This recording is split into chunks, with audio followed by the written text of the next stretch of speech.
AP ముఖ్యమంత్రి చంద్రబాబు నాయుడు గారిపై చాలా కాలంగా ఒక విమర్శ ఉంది. చంద్రబాబు నాయుడు గారు ఏ వ్యవస్థ మీదైనా కన్నేస్తే, ఏ సంస్థ మీదైనా కన్నేసి దాన్ని ప్రైవేట్ పరం చేయాలని డిసైడ్ అయితే తొలుత ఆ వ్యవస్థను నిర్వీర్యం చేస్తారు. ఆ సంస్థని ఆర్థికంగా సంక్షోభంలో కూరుకుపోయేలా చేస్తారు. ఆ సర్వీస్ని మొత్తం నిర్వీర్యం చేసి ఆ తర్వాత చూసారా ఆర్థికంగా కుదేలైపోయింది. సర్వీస్ కూడా సరిగా లేదు. అదే ప్రైవేట్ వ్యక్తులకు అప్పగిస్తే అద్భుతమైన సర్వీస్ అందుతుంది, ప్రభుత్వానికి భారం కూడా తగ్గుతుంది అని పబ్లిక్ని నమ్మించి ఒక పద్ధతి ప్రకారం ఏ వ్యవస్థనైనా ఏ సంస్థనైనా చంద్రబాబు నాయుడు గారు ప్రైవేట్ వ్యక్తులకు అప్పగిస్తారో నాకు విమర్శ చాలా కాలంగా ఉంది. ఇప్పుడు ఆర్టీసీ మీద కూడా చంద్రబాబు నాయుడు గారి ప్రభుత్వం అదే ప్రయోగం చేయబోతోందా అన్న అనుమానం ఆర్టీసీ చైర్మన్ గా ఉన్న తెలుగుదేశం పార్టీ నాయకుడే కొనకళ్ళ నారాయణ గారు చేసిన వ్యాఖ్యలు బట్టి అర్థమవుతోంది.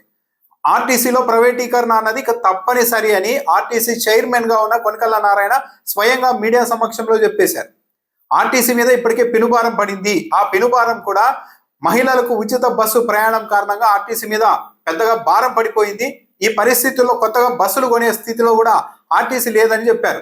ఇక్కడే ప్రజలంతా గమనించాల్సిన అంశం ఏంటి అంటే, చంద్రబాబు నాయుడు గారు ఈ పథకాన్ని ప్రకటించినప్పుడు చెప్పిన మాట ఏంటంటే, మహిళల ఆర్టీసీ బస్సుల్లో స్వేచ్ఛగా ఎక్కడికైనా తిరగవచ్చు, ఎంతమంది మహిళలు ప్రయాణిస్తారో వాళ్ళకి సంబంధించిన టికెట్ మొత్తాన్ని అంతా ఎన్ని కోట్లైనా సరే, ఎన్ని వందల కోట్లైనా సరే నేరుగా రాష్ట్ర ప్రభుత్వం ఆర్టీసీకి చెల్లిస్తుంది. దానివల్ల ఆర్టీసీ కూడా బలోపేతం అవుతుంది అని చంద్రబాబు నాయుడు గారు ఈ పథకాన్ని ప్రకటించిన సమయంలో చెప్పారు.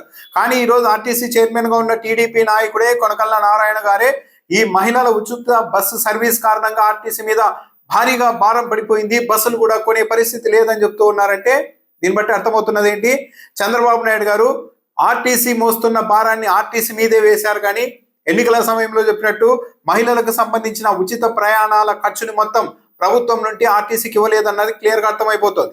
ఒకవేళ రాష్ట్ర ప్రభుత్వం మహిళలకు సంబంధించిన ఈ బిల్లు మొత్తం ఆర్టీసీకి చెల్లించి ఉంటే మరి కొనికళ్ళ నారాయణ గారు ఈ పథకం వల్ల ఆర్టీసీ మీద భారం పడింది అని ఈరోజు ఎలా చెప్పగలుగుతారు? పైగా కొనికళ్ళ నారాయణ గారు చెప్తూ ఉన్నారు, ఇక పైన డీజిల్ బస్సులు కొనుగోలు చేయము, అవి ఎక్కువ ఖర్చుతో కూడుకున్నది అని చెప్తున్నారు. ఓకే, బాగానే ఉంది. మరి ఎలక్ట్రికల్ బస్సుల్ని ఎలా ప్రవేశపెడతారన్న దాని మీద కూడా కొనికళ్ళ నారాయణ గారు చెప్పేశారు. ప్రభుత్వం ఆర్టీసీ అయితే ఇక కొనదు, ఎలక్ట్రికల్ బస్సులు విద్యుత్ బస్సులను కూడా ఆర్టీసీ కొనదు, ప్రైవేట్ ఆపరేటర్ల ద్వారా నడిపిస్తాం. అంటే విద్యుత్ బస్సుల్ని ప్రైవేట్ వ్యక్తులు కొనుక్కుంటే వాళ్ళతో టైఅప్ అయి వాళ్ళే నడుపుకునేలా చేస్తాం అని కొనకళ్ళ నారాయణ గారు చెప్తున్నారు. ఆర్టీసీలో ప్రైవేటీకరణ తప్పనిసరి అంటున్నారు. ఇప్పుడు కొత్తగా ఆర్టీసీ బస్సులు కొనుక్కుంటా, డీజిల్ బస్సులు కొనుక్కుంటా, ఎలక్ట్రిక్ బస్సులు కొనేందుకు డబ్బులు లేవని ఒకవైపు చెబుతూ మొత్తం ప్రైవేట్ వ్యక్తులకు అప్పగిస్తూ వెళ్తే కొన్నేళ్ల తర్వాత ఆర్టీసీ అన్నది పూర్తిగా ప్రైవేట్ ఆపరేటర్ల సంస్థగా మారిపోకుండా ఉంటుందా? ప్రైవేటీకరణ అనేది తప్పనిసరి. దాని ఇన్వెస్ట్మెంట్ 1,60,00,000 1,70,00,000 ఒక బస్సులో ఉంది. ఇవాళ ఆర్టీసీ కానీ ప్రభుత్వం కానీ కొనుగోలు చేయడం కన్నా దాన్ని ప్రైవేట్ ఆపరేటర్స్కి ఇస్తే వాళ్ళు ఇన్వెస్ట్మెంట్ చేసి వాళ్ళు ఈ బస్సులను బాడీ బిల్డింగ్ చేసుకుని వాళ్ళు ఆపరేట్ చేస్తే మాకు ఆర్టీసీకి అదనం భారం తగ్గుతుంది. ఇవాళ సుమారుగా మనకు 10,000 బస్సులు ఉన్నాయి. 10,000 బస్సుల స్థానంలో 10,000 ఎలక్ట్రికల్ బస్సులు రావాలి. ఆర్టీసీ దగ్గర అంత అవకాశం లేదు. స్త్రీలకు ఉచిత బస్సు ప్రయాణం పెడతాం వల్ల ఆర్టీసీకి ఆర్థిక భారం పెరిగింది.